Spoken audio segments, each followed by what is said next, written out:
এটা কারে দিতেছো?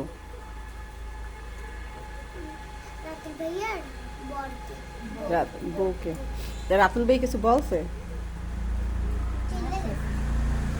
হ্যাঁ আছে আর পিছিয়ে গিয়া বলছে ওরে মা আমি কি হইলাম। তুমি পাগল হইছো।